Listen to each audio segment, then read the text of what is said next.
Gojo. Mas do ano mo na? Iyan mo na doon.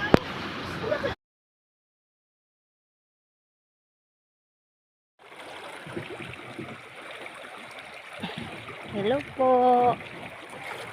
Maray na udto.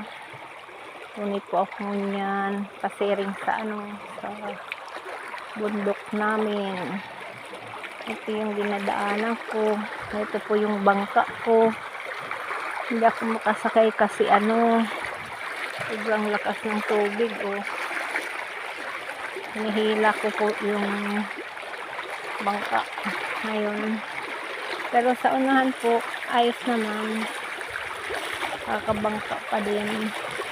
Dito lang sobrang lakas ng agos.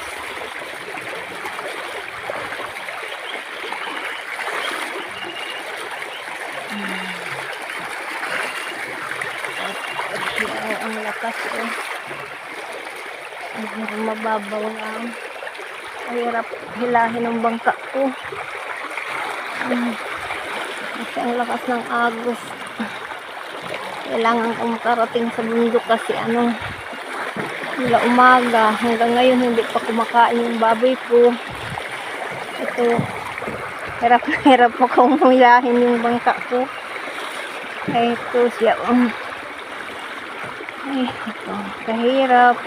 Babay po, ang hirap kasing hilahin ng bangka habang nagbibideo. Salamat po.